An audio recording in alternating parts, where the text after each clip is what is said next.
Гледачите и читателите изминатите години навикнаа дека е најнормално објавување имиња на се уште неосудени лица, снимки од спектакуларни апсења, изложување на лични податоци на јавни личности преку непотпишани текстови на портали и пренесување на телевизии како во калап. Они успеа на некој начин да влијат на нашето здравје и на нашите животи. И таквата реакција на јавноста е најтешката последица на неодговорното и непрофесионално однесување на одредени медиуми кон публиката и кон професијата.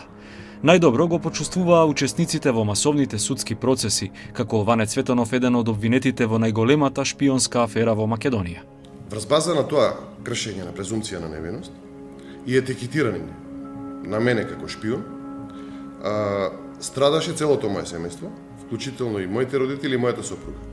Медиумите ми имаа оцрнето на сите можни начини, а на крајот ми беше ускратено основното човеково право медиумите да ја пренесат пораката, односно да пренесат дел од мојата одбрана. Да биде шлаканицата за оваа медиумска практика посилна, на крајот поранешниот директор на управата за спречување перење пари добива ослободителна пресуда, но трагите, вели, ќе ги чувствува уште долго.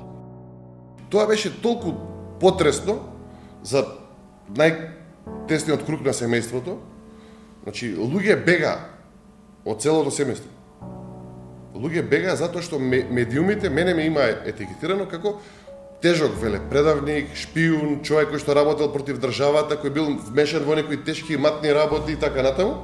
Законот за заштита на личните податоци ги уредува сите правила на игра за обработка на кои било податоци, но наметнува и норми. Меѓу нив, правична обработка на личните податоци, односно обработка во согласност со закон или по претходно добиена согласност од оној на кого се однесуваат личните податоци. Новинарот треба да направи проценка на битноста на информацијата во однос на обемот на објавување на личните податоци и да постави баланс помеѓу слободата на информирање и правото на приватност. Треба да се замаглат ликови, регистарски таблички и други лични податоци на граѓаните, а тоа е задолжително за малолетни и болни лица.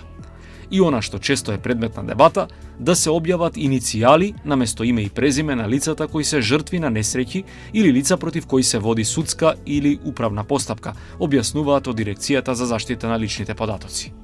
Она што е важно во секој случај како порака до било кој новинар или представник на медиумите, секогаш кога се врши објава на одредена сторија, да се пред да се донесе одлука што од аспект на лични податоци ќе биде објавено, да се направи така наречен баланс на или тест на штетност. Дали приказната која што се пласира во јавноста од аспект на јавниот интерес преовладува како содржина во однос на нешто што можеби како приватност се нарушува за оној кој што се однесува. Се објавуваат податоци за одредена личност, дури се објавува дека судијата кога ја одмерувал глобата, казната, се извинувам, за дали да биде 6-месечна казна затвор или една година казна затвор ефективна, ја ценела здравствената состојба на неговата сопруга и се пишува целото име на сопругата, вклучително и тоа дека била бремена. И се заборава целосно на приватноста на таа жена која што нема никаква врска со случајот за кој што се изнесува. За на крајот новинарот кој што пишува таа статија се потпише со иницијали. Што сакам да кажам, за него важи приватноста кој го пишува, а за тие со кои што го пишува, веројатно некаде попат се заборава или не се внимава доволно. И новинари беа жртви на лошата практика. Се почувствувавме малку разоткриени, да ни кажам. Новинарката Мери Јордановска беше меѓу оние јавни личности чии податоци за плати и хонорари лани пролетта беа објавени на портал, а потоа синхронизирано пренесени од неколку тогаш провладени телевизии. Факт е дека новинарите се јавни личности и јас се залагам за тоа да биде и транспарентно. Па дури и ако ме прашаат, јас дури ќе им одговорам колкава плата земам и со каков имот поседувам. Меѓутоа, начинот на кој што беше ова направено, без да се консултира втората страна и начинот на кој што беше презентирано, оддаваше впечаток дека сакаат да не представат нас како предавници, како луѓе што земаат пари за да ја предадат државата. И тоа беше она што најмногу ме заболе во овој случај. Пишува порталот Нетпрес во продолжение на аферата дека така наречената шарена револуција всушност е дебело платен проект. Елена Стојановска, експерт од фондацијата Метаморфозис, вели дека ова е класична злоупотреба на личните податоци. Еве зошто. целта на медиумот во овој случај треба да биде дали тие лица се добри граѓани на државата во смисла дали ги плаќаат даноците, дали се одговорни граѓани. Меѓутоа, кој колку заработил од одреден проект е информација за приватните примања на тоа лице.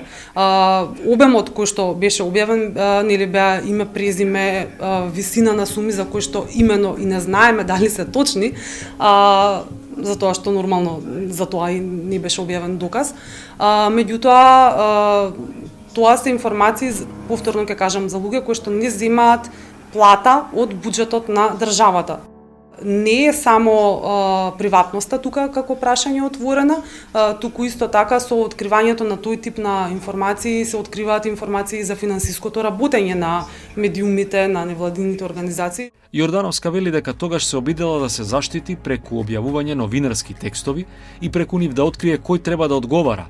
Била најавена тужба, но како и за многу други случаи и овој е без разрешница. Токму од овие причини, за да се заштитиме себе и граѓаните, и читателите, и гледачите од ширење на вакви клеветнички текстови, текстови полни со навреди, текстови кои што се целосна спротивност со етичките стандарди во новинарството и во јавното информирање, токму затоа и јас се залагам за многу транспарентна медиумска сопственост. Секој граѓанин, затоа на пример јас и моите колеги ја направивме датабазата Медијапедија во која што детално разобличивме секој кој се крие зад одреден портал, кој е сопственикот зад одреден портал, за граѓаните понатаму знаејќи го тоа да можат да одлучат на кого да веруваат. Цветанов има своја препорака како да не се повторат случаите од минатото. Се надевам дека институциите ќе ги кренат стандардите во делот на информирање. Дека нема да ги користат механизмите што ги користеа Гордана Чавков и Иво Котевски во делот на ексклузивни информации од МВР, па утре сител да дознава, Канал 5 ексклузивно дознава и така натаму, туку дека институциите ќе информираат согласно законите. Законот за заштита на лични податоци е јасен. Треба само да биде почитуван. Законот за информации за пристап до информации од јавен карактер е јасен. Имаме редица закони преку кои е уреден начин што смее да излезе во јавност, што не смее да биде излезено во јавност. Институциите треба да ги почитуваат законите, а новинарите да ја почитуваат својата етика. А законот за заштита на личните податоци предвидува глоба, но фиксната сума се чини досега не се покажа како добар коректор. Затоа ќе има и измена, според европската практика, во иднина ќе биде процент од годишниот финансиски обрт на медиумот. И би влегол во владена процедура да се донесе во текот на 2018 година. Иако досега биле, по моје субјективно видување, можеби неефективни толку од аспект на висината на глобата, сега со тие 4% ако се стигнат, веројатно ќе бидат сериозни.